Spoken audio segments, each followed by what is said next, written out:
datang di Bisita, bicara singkat kita. Saya Amalia Fitri, Saya Nina Febriani, Saya Delina Widiawati. Di episode kali ini kita bakal ngobrol tentang wawasan Nusantara, konsep yang mungkin sering kita dengar di pelajaran PPKN, tapi sebenarnya punya peran besar dalam menjaga keutuhan Indonesia. Betul banget. Wawasan Nusantara itu bukan cuma soal peta atau batasan wilayah, tapi cara pandang bangsa Indonesia terhadap dirinya sendiri dan lingkungannya dengan prinsip utama persatuan dan kesatuan, baik dalam wilayah maupun kebangsaan.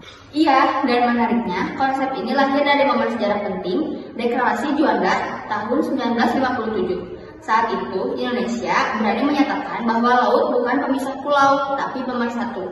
Jadi, negara kepulauan utuh.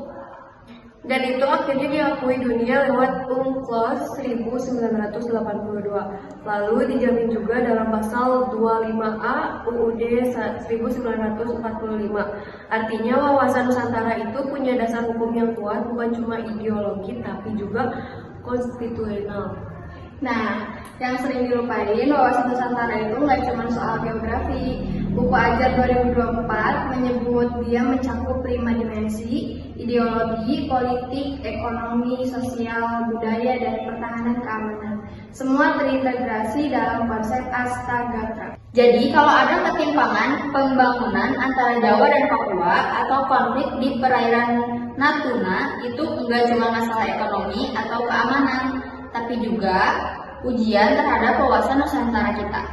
Tepat, dan di tengah arus globalisasi medsos dan disinformasi, konsep ini justru makin relevan karena wawasan Nusantara jadi benteng ideologis yang menjaga identitas nasional kita dari fragmentasi.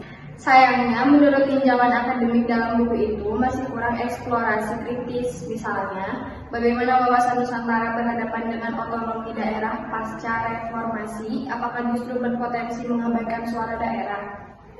Iya, itu tantangan besar. Di satu sisi, kita butuh kesatuan, tapi di sisi lain, keragaman lokal juga harus dihargai. Idealnya, wawasan Nusantara itu akomodatif, bukan memaksa semua seragam.